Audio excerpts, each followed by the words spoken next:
They say some men are born gentle, and others are born as storms. Umar Ibn Al-Khattab was the storm, a man whose footsteps made the strong tremble, whose anger burned like fire, and whose resolve could cut through mountains. He was, in every way, a reminder of the fierce strength of Prophet Musa alayhi salam, unyielding, sharp, unstoppable. Long before he knew Islam, long before the light touched his heart, the Prophet Muhammad sallallahu alayhi wasallam raised his hands to the heavens and prayed a prayer that echoed across destiny. O Allah, strengthen Islam with the more beloved of the two to you, Abu Jahl or Umar Ibn Al-Khattab. And when Umar's heart finally cracked open to the truth, when he walked into Dar el-Arqam with a sword in his hand and the Shahada on his tongue, the world shifted. The back of falsehood was broken.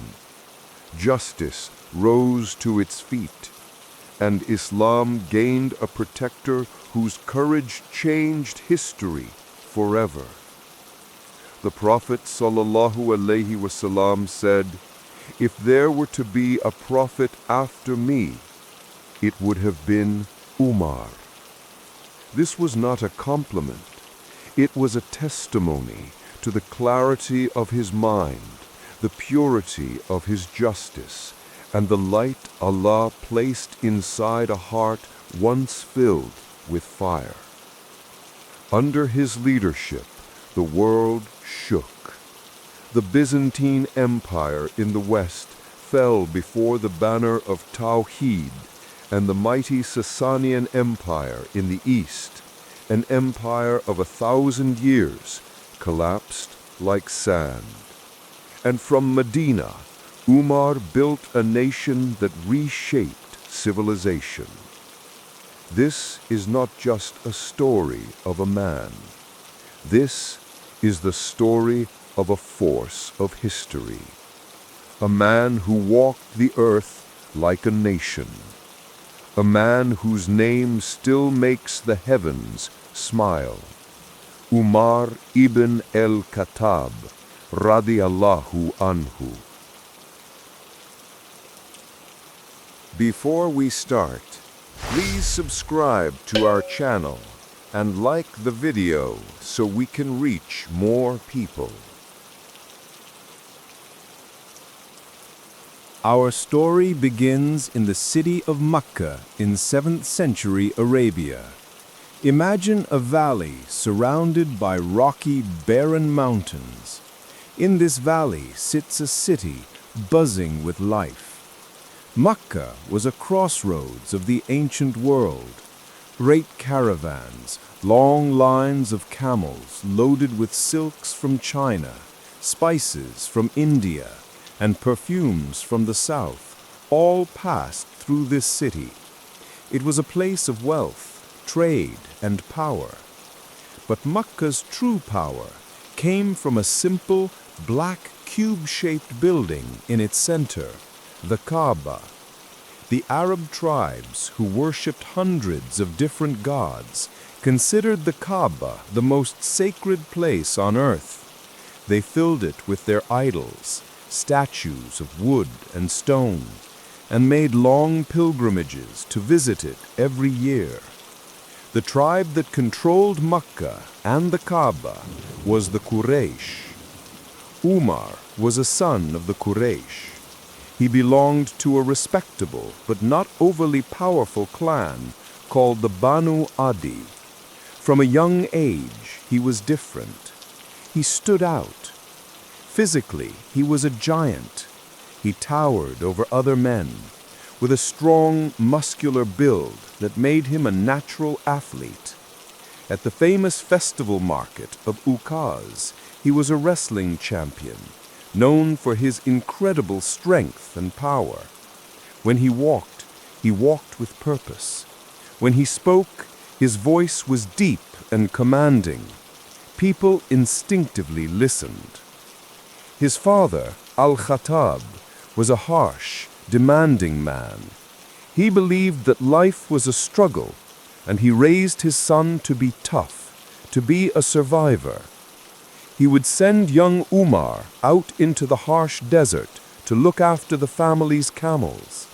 In the scorching heat and the cold nights, Umar learned to be self-reliant. He learned to endure hardship without complaint. This difficult childhood forged him into a man of iron. He was not just physically strong, his character, his will was unbreakable. But Umar was not just a brute. He had a sharp and brilliant mind. In an age when very few people knew how to read or write, Umar was literate. He was a master of the most important Arab art form, poetry. He could recite epic poems from memory, and he understood the power of language. He knew that the right words could inspire an army or destroy a man's reputation. As a young man, he became a successful merchant, traveling with the caravans to the great cities of the Byzantine and Persian empires in the north. These journeys were his university. He saw how other societies were run. He met different kinds of people.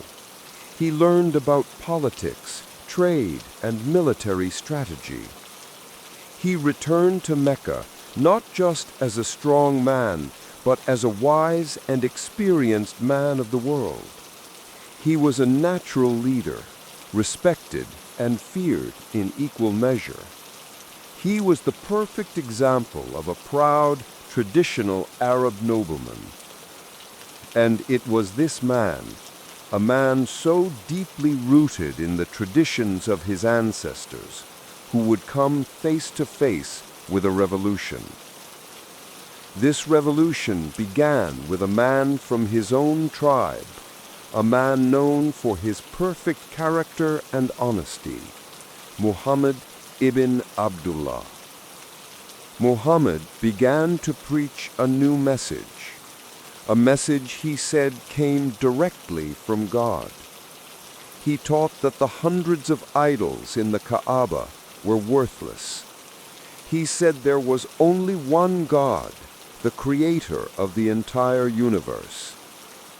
He taught that all human beings, rich or poor, black or white, noble or slave, were equal in the eyes of this one God. This message, called Islam, was a direct attack on everything Umar believed in. It insulted the gods of his fathers. It threatened the power structure of the Quraysh, who made a great deal of money from the pilgrimages to the idols. It challenged the very foundation of their society. Umar saw Islam as a dangerous disease, and he decided to become the cure. He made it his personal mission to wipe out this new faith. His opposition was not quiet. It was loud, public, and violent. He would stand in the markets and mock the Prophet Muhammad. He would use his powerful voice to turn people against the Muslims, and he would use his physical strength to hurt them. He became the face of the opposition, the symbol of Mecca's anger. For the small, persecuted community of early Muslims, the sight of Umar walking towards them was a cause of pure terror. He was the storm, and he was determined to wash them all away.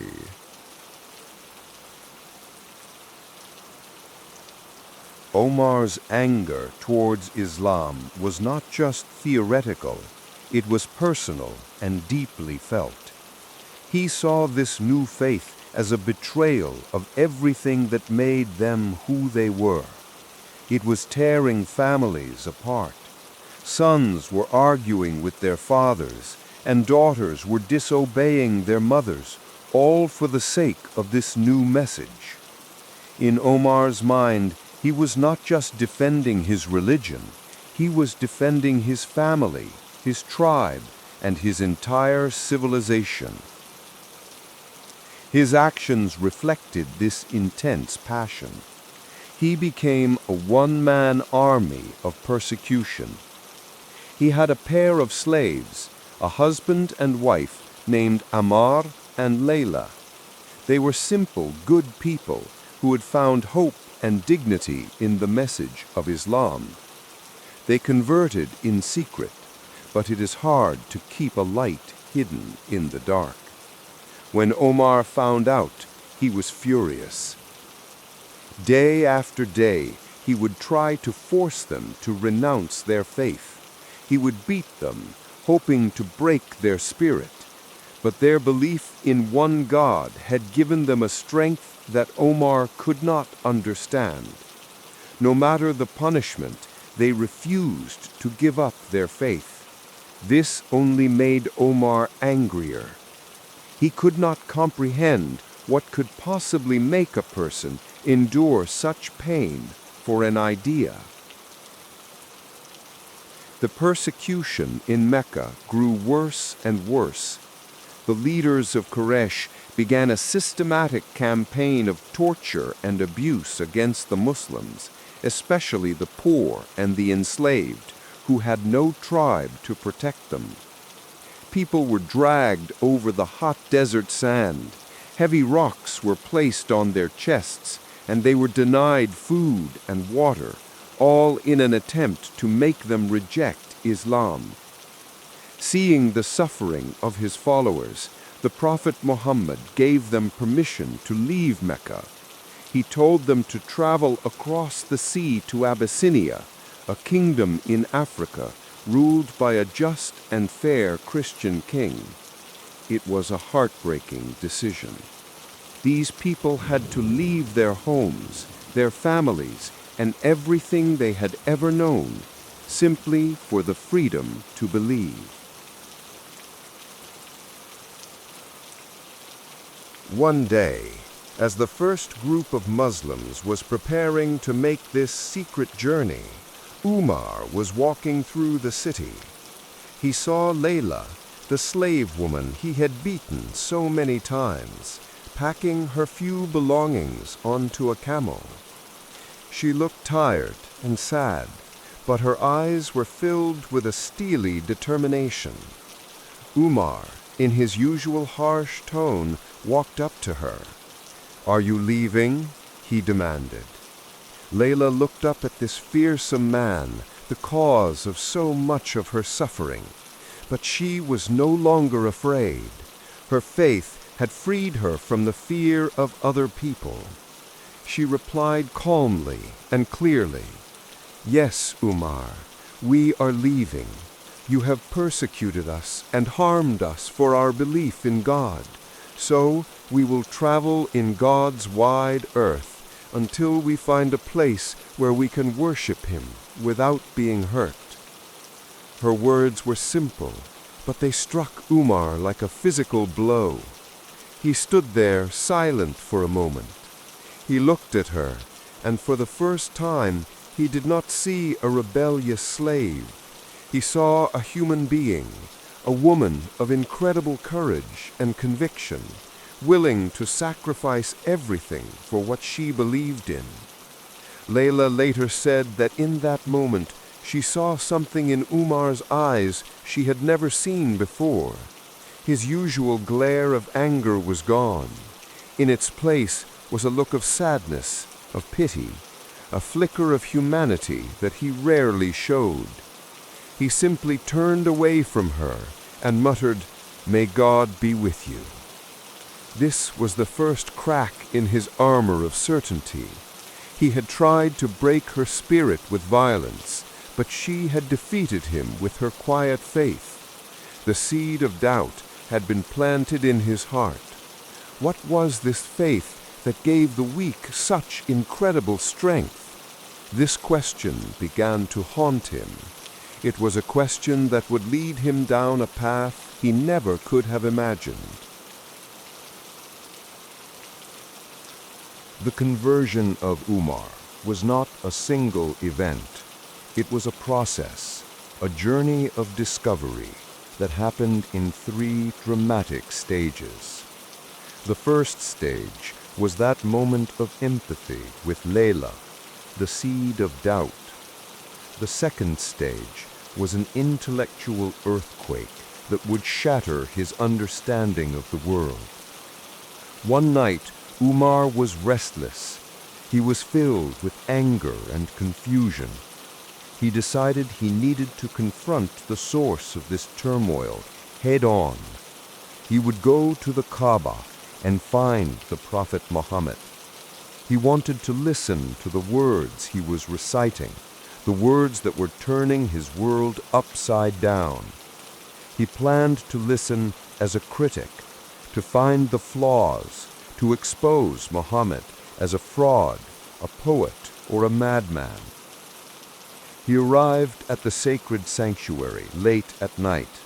The air was cool and silent.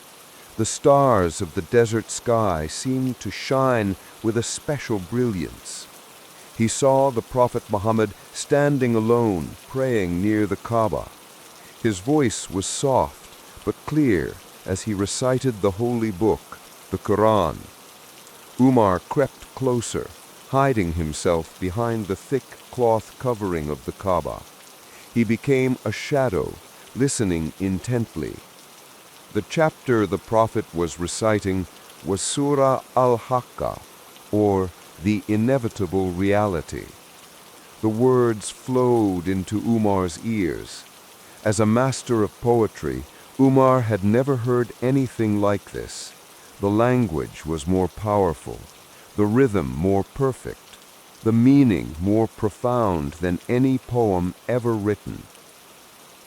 As he stood there mesmerized by the sound, a thought formed in his mind. By God, he thought to himself, this man is a poet, just as the Quraysh say. This is beautiful, but it is just the work of a clever wordsmith. At the very instant that this thought crossed his mind, the Prophet's voice recited the next verse from the chapter, as if in direct reply. And it is not the word of a poet. Little do you believe. Umar froze. His blood ran cold. He felt a shock run through his entire body. How was this possible? Could the man have heard his thought? It was impossible. He was hidden. He was silent.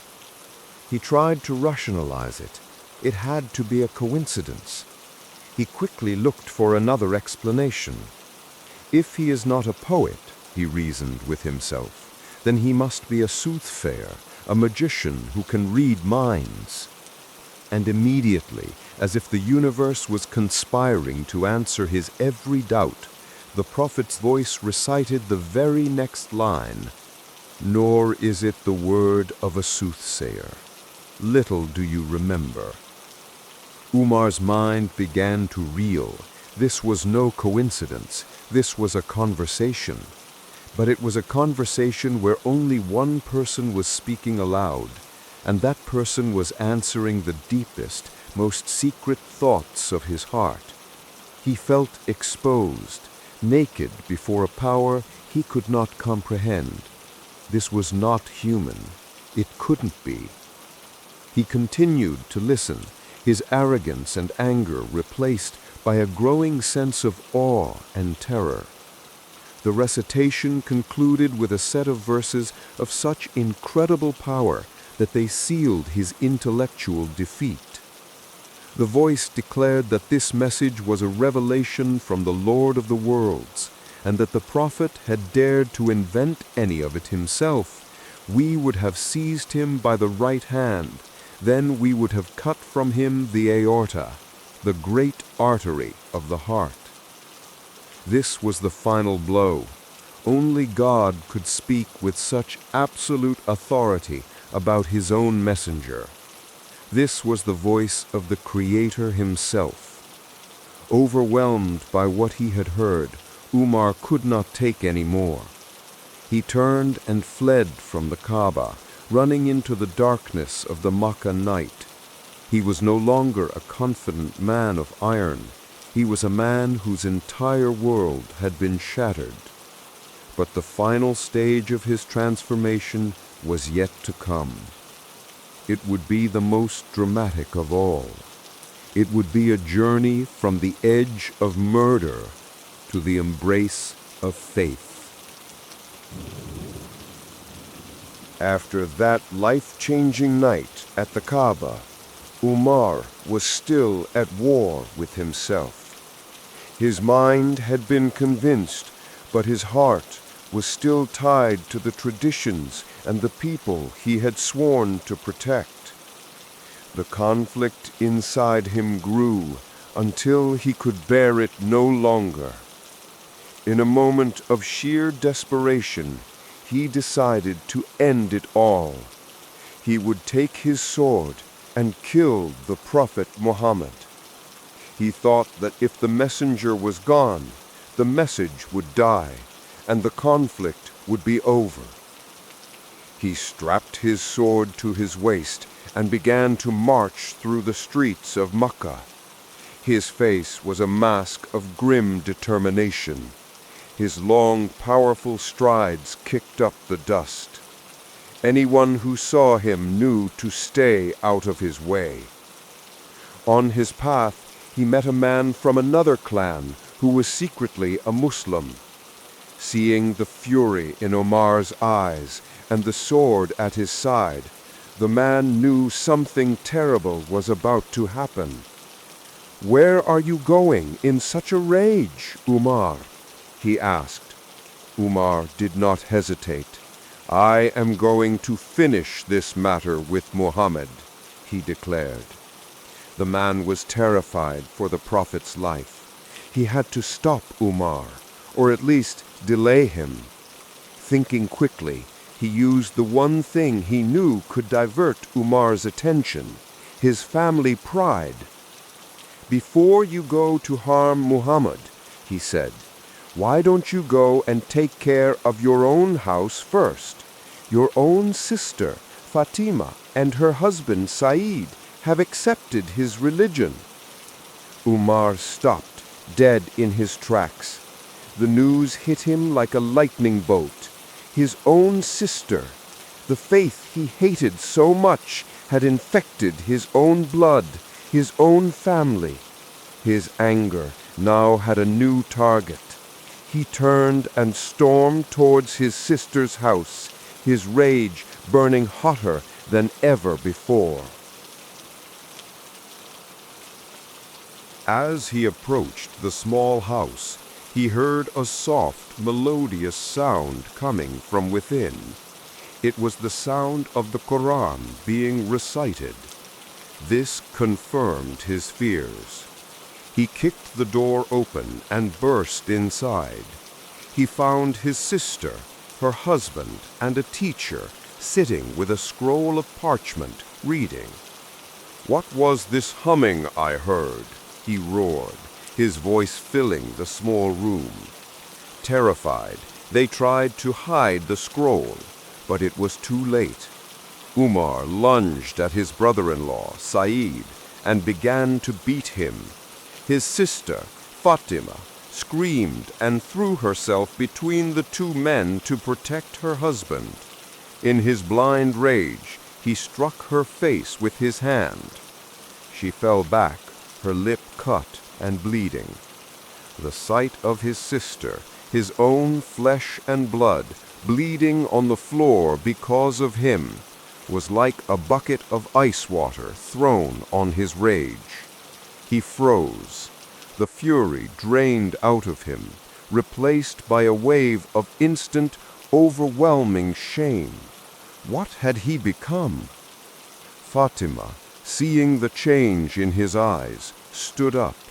Wiping the blood from her mouth, she looked her giant brother in the eye. Her fear was gone, replaced by the courage of her conviction. "Yes, Umar," she said, her voice trembling but firm. "We have become Muslims. We believe in God and His messenger. So do what you will." Her bravery, her defiance in the face of his violence, broke the last remnants of his pride. He looked at her, then at the scroll they had been so eager to protect. In a voice that was now quiet and subdued, he said, "Let me see what you were reading." His sister, still cautious, replied, "You are impure in your beliefs. You must wash yourself before you can touch the holy words." Umar, the proud man who never took orders from anyone, went and washed himself. He returned, and his sister handed him the scroll. He sat down and began to read. The chapter was called Taha. He read the words, "In the name of God, the most gracious, the most merciful." Taha. We have not sent down the Quran to you to cause distress, but only as a reminder to those who fear God. Indeed, I am Allah. There is no deity except me, so worship me and establish prayer for my remembrance. The words were beautiful, powerful, and full of a mercy and majesty he had never known. They spoke of a God who was not a distant idol of stone, but a compassionate, personal creator. They were not words of anger or division. They were words of guidance and love. As he read, the last walls around his heart crumbled into dust. Tears began to stream down his face, washing away years of anger, pride, and confusion. He knew, with a certainty that filled his entire being, that this was the truth. He looked up from the scroll and said, with a voice full of awe, "How beautiful and how noble are these words." Then he made his decision. "Take me to Muhammad." They led him to the house where the Prophet and a small group of his followers were meeting in secret. When the companions inside heard a knock and saw that it was Umar, sword at his side, they were filled with terror. They barred the door. But the Prophet, filled with a calm certainty, told them, "Let him in. If he comes with good intentions, we will welcome him. If he comes with evil, we will deal with him." The door was opened. Umar walked in and stood before the man he had set out to kill just a short time before. The Prophet Muhammad walked up to him, took a firm hold of his shirt, and said, "Has the time not come for you to believe, O Umar?" Looking into the Prophet's eyes, Umar's journey came to its end. With a voice clear and strong, he recited the declaration of faith, the words that would change his life and the world forever. "I bear witness that there is no God but Allah, and I bear witness that Muhammad is the messenger of Allah." A thunderous cry of "Allahu Akbar! God is the greatest!" erupted from the house. It was a cry of pure, uncontainable joy. The sound echoed through the streets of Mecca. The Muslims were weeping with happiness. Their greatest persecutor had become their brother. The storm had finally broken, and in its place a brilliant light had begun to shine. Umar's first act as a Muslim was to ask the Prophet, "Are we not on the path of truth?" The Prophet replied, "Yes, we are." "Then why," Umar declared, "do we hide?" That very day, for the first time in history, the Muslims marched out of their hiding places. In two proud lines, one led by Umar and the other by the Prophet's brave uncle Hamza, they walked to the Kaaba and prayed openly in front of the leaders of the Quraysh. Their enemies watched in stunned silence, not daring to challenge the mighty Umar. The Prophet gave him a new name that day. He called him Al-Faruq, the one who separates truth from falsehood. The transformation was complete, but this was not the end of his story. It was only the beginning. After his conversion, Umar became one of the closest and most trusted companions of the Prophet Muhammad. When the persecution in Mecca became unbearable, he, along with the other Muslims, migrated to the city of Medina. This migration, known as the Hijra, marked the beginning of the Islamic calendar and the establishment of the first Islamic state. In Medina, Umar was a key advisor, a brave warrior in battle, and a dedicated student of the Prophet. After the Prophet passed away, his dearest friend, Abu Bakr, was chosen as the first caliph, or leader of the Muslim community. For 2 years, Abu Bakr guided the community with gentle wisdom, and Umar was his right-hand man. When Abu Bakr fell gravely ill and knew his time was near, he was faced with a critical decision: who would lead the Muslims after him? He consulted the most senior companions. In his heart, he knew there was only one man with the strength and vision required for the task. That man was Umar. But some of the companions were hesitant. They said to Abu Bakr, "You want to appoint Umar? We all know how harsh and intense he can be." Abu Bakr, from his deathbed, gave a reply full of insight. He said, "Umar is only harsh because I am gentle. When the full responsibility of leadership is placed upon his shoulders, he will soften. I know what is in his heart, and the good in him is far greater than his sternness." And so, upon Abu Bakr's passing, Umar Ibn Al-Khattab was named the second caliph. He took on the title Amir al-Mu'mineen, the commander of the faithful. When he first stood before the people as their leader, he did not give a speech about glory or conquest. He raised his hands and made a prayer. He said, "O God, I am harsh, so make me gentle. I am weak, so make me strong. I am miserly, so make me generous." He felt the immense weight of his new role. To him, leadership was not a privilege.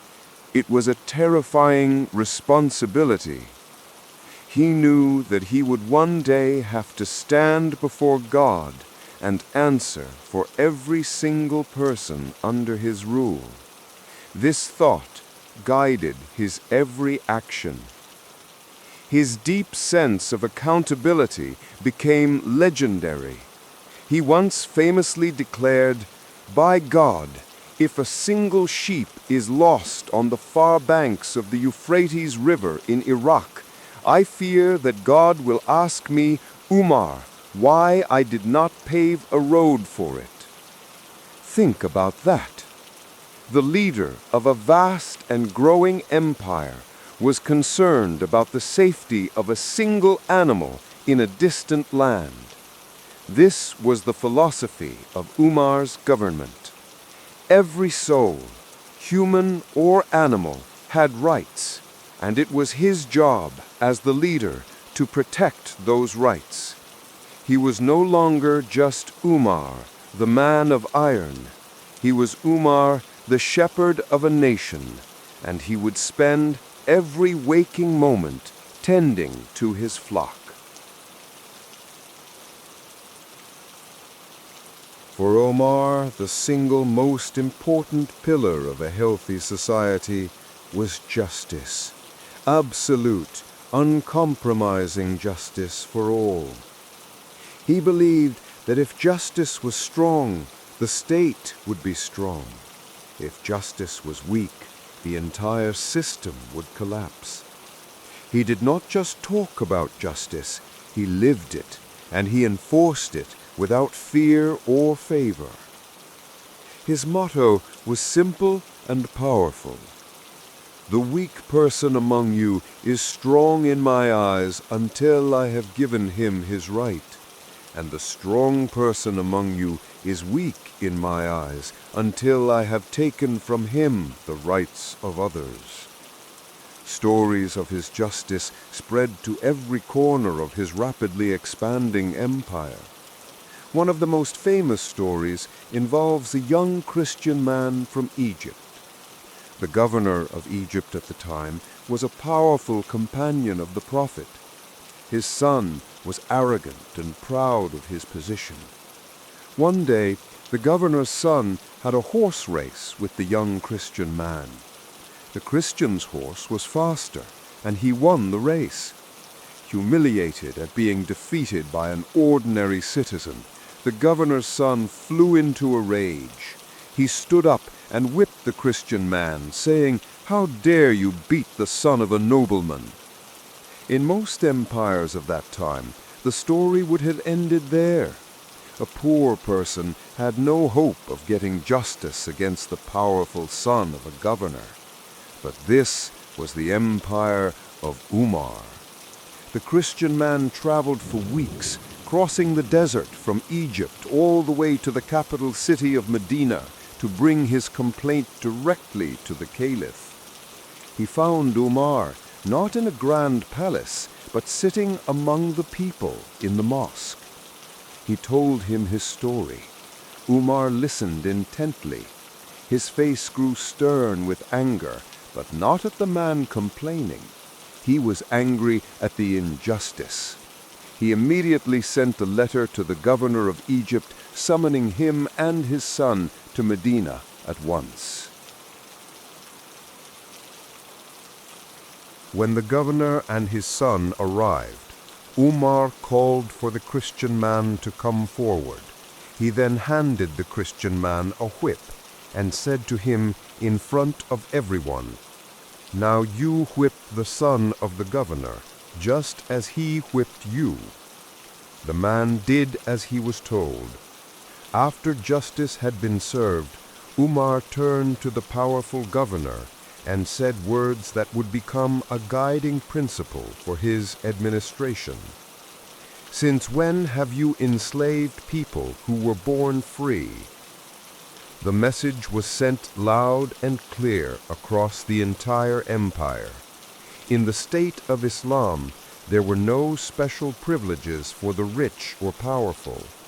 Justice was a scale that weighed the actions of a governor's son and a poor Christian man exactly the same.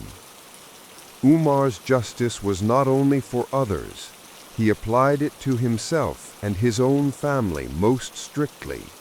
He was famous for his simple lifestyle.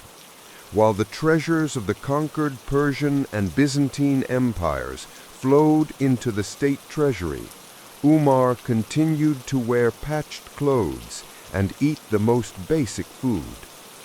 One Friday, he was standing on the pulpit to give his weekly sermon. He was wearing a cloak made from Yemeni cloth. A man from the congregation stood up and shouted, "We will not listen to you, and we will not obey you, O commander of the faithful." A silence fell over the mosque. Publicly challenging the caliph was unheard of. But Umar remained calm. He asked the man, "And why is that?" The man replied boldly, "The cloth that was distributed from the treasury this week was not enough for any of us to make a full cloak, because we are all average-sized men. You are a very tall man, so where did you get the extra cloth to make your full-sized cloak? I fear you have taken more than your fair share." This was a direct accusation of corruption. Umar did not get angry. He did not order his guards to arrest the man.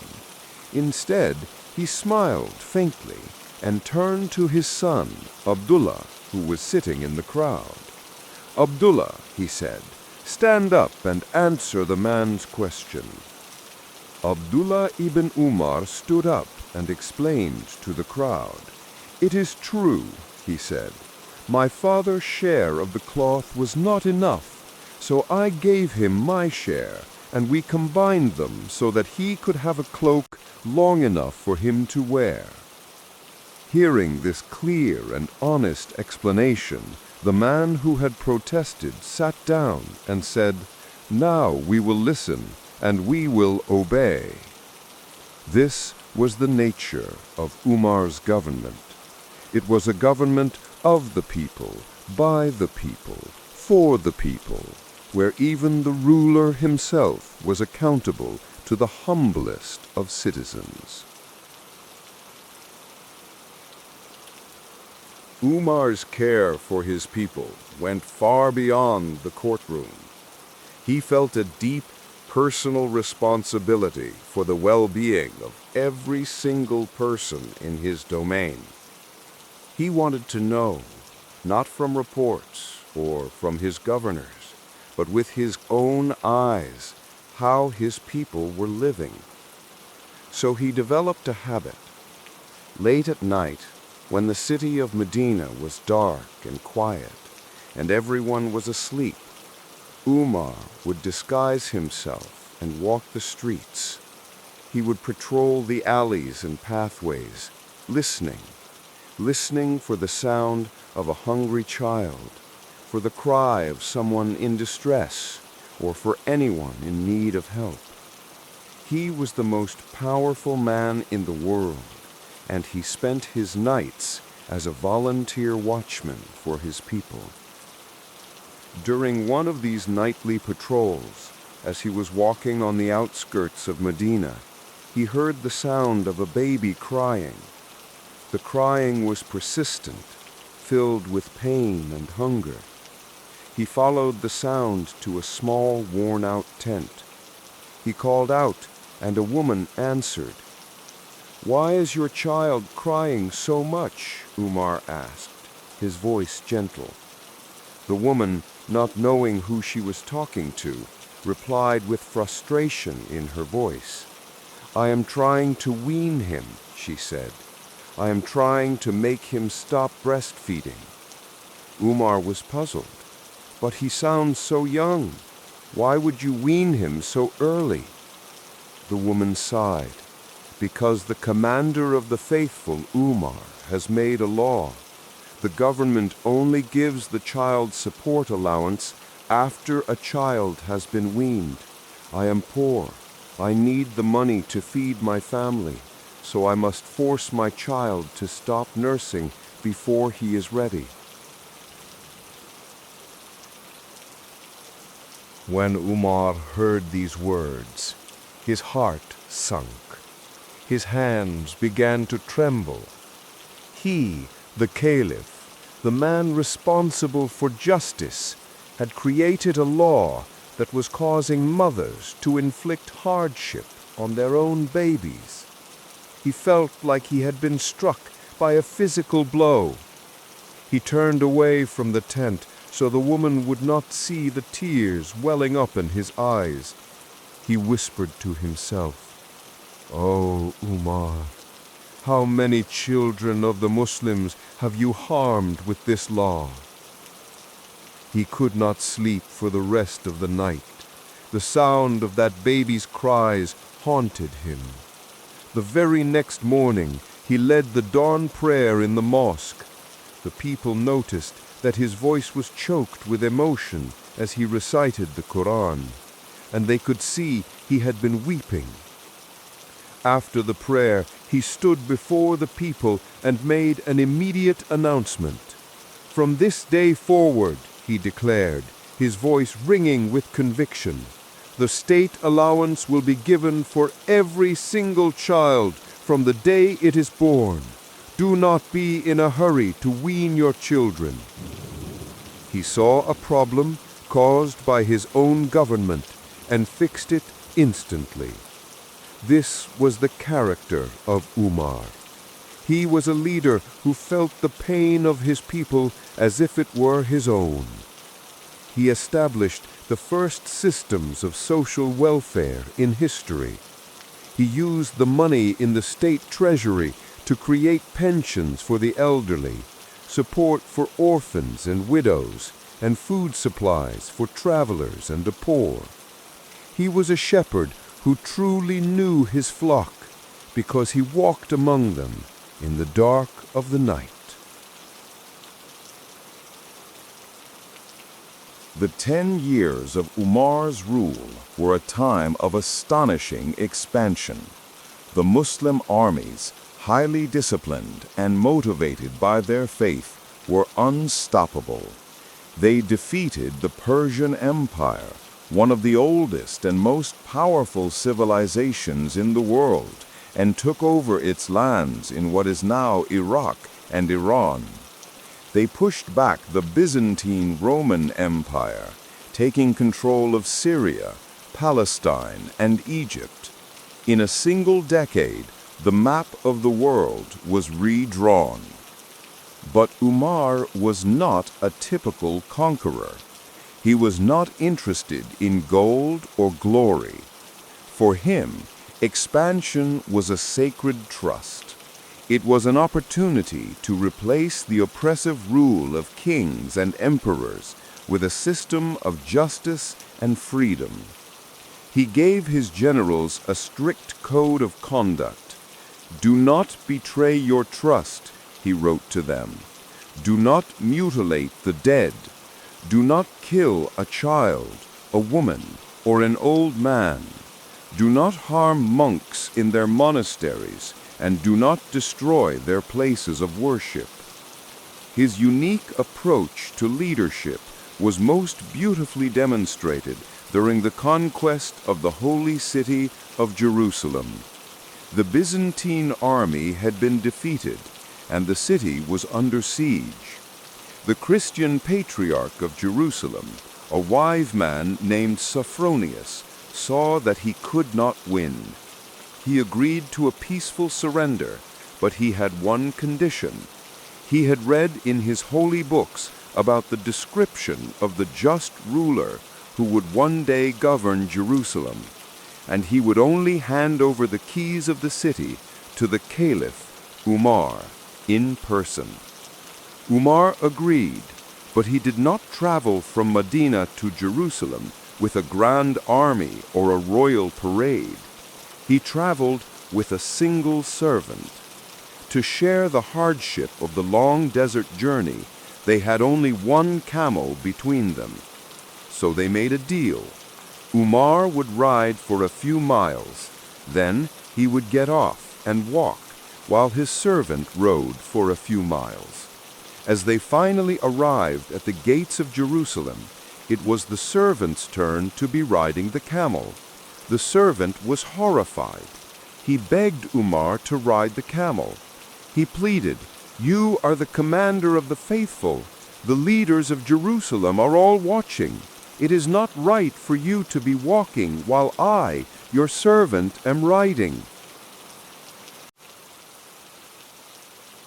Umar placed a hand on his servant's shoulder and said, "O my friend, The honor does not come from the camel. The honor comes from Islam, from our faith in God. And so the world witnessed an incredible sight.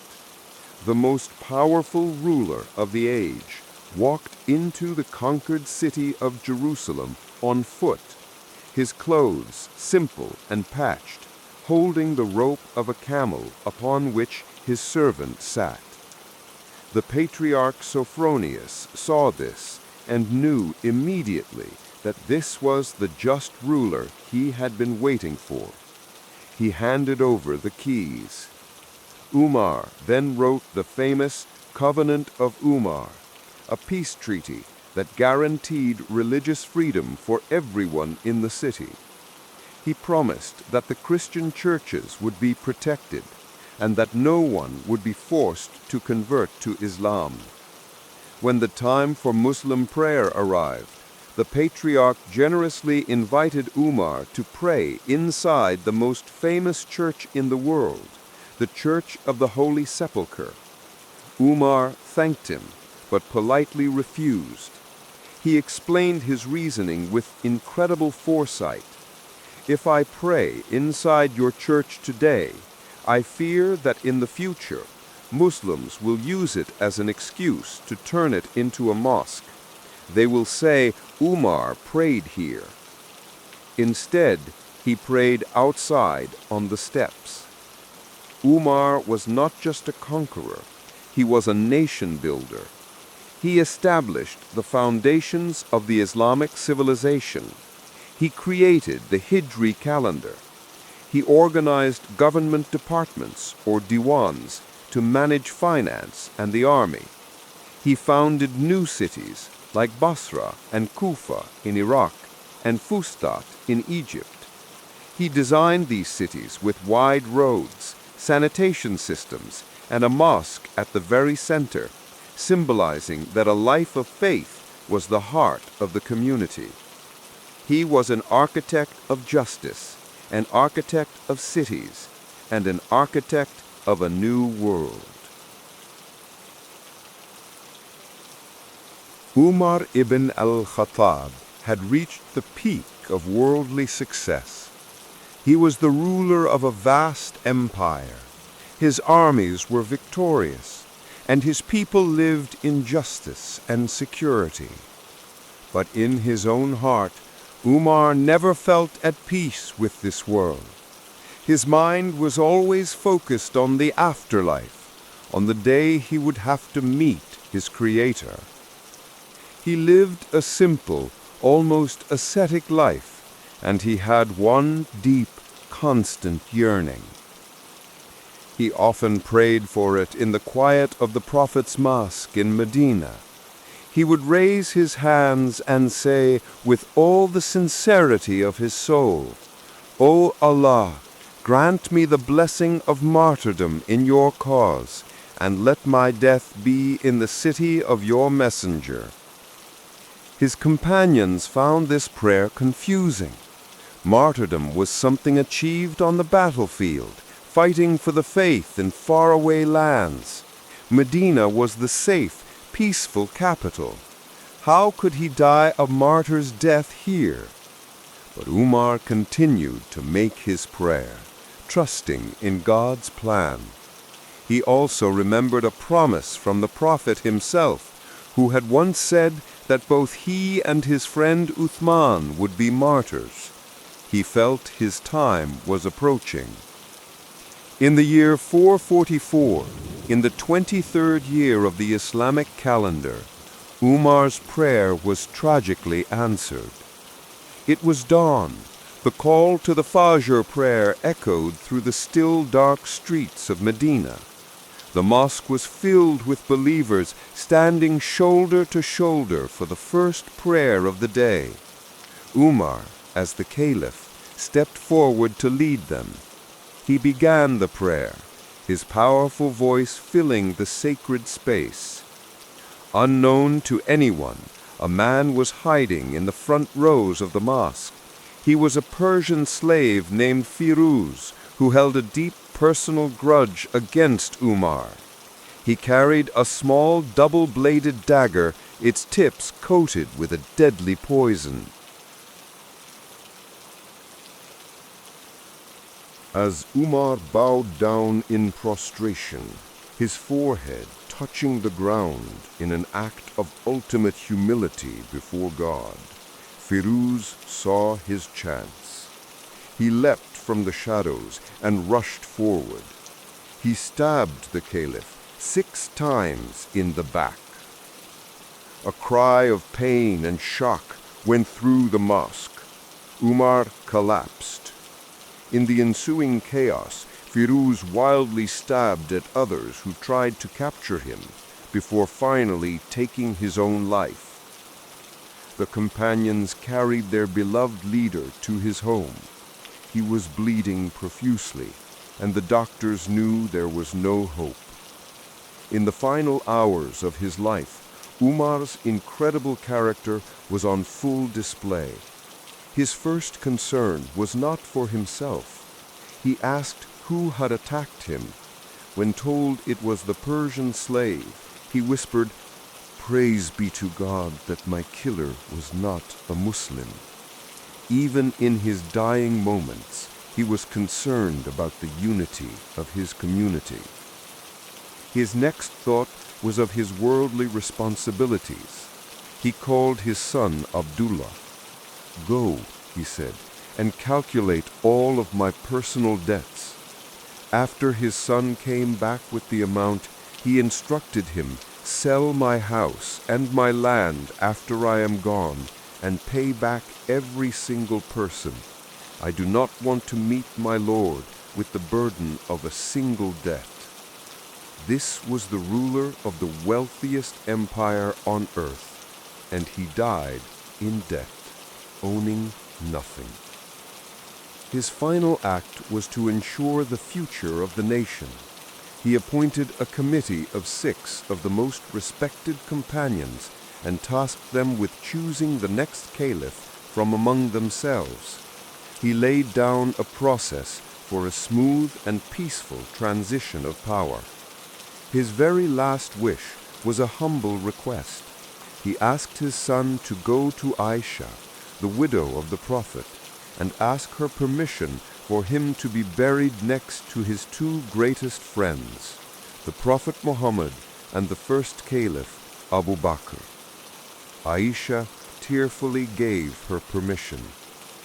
And so, as the sun rose over Medina, the soul of Umar Ibn Al-Khattab departed from this world. He was buried in the earth of the city he loved, next to the Prophet he had followed so faithfully. His life had come full circle. The man who had once marched with a sword to kill the Prophet now lay resting peacefully by his side for all eternity. The legacy of Umar Ibn Al-Khattab is not written in stone or gold. It is written in the principles of justice he established. It is found in the stories of his humility, his compassion, and his unwavering accountability. He showed the world that it is possible to be both powerful and pious, to be a conqueror and a servant, to be a ruler and a shepherd. His story is a timeless reminder that the greatest strength is not physical power, but the power of one's character. It is a story of how one person's transformation can inspire the world, and how a life dedicated to justice and service can leave an impact that echoes through all of time. The storm of Makkah had become the shadow of God on earth, and his light continues to guide and inspire millions to this very day. We've now reached the end of our story. If this touched your heart, please like the video, leave a comment, and subscribe to the channel so that more people can benefit, reflect, and reconnect with their faith. Watch these stories daily with your family and loved ones, and let their light enter your home.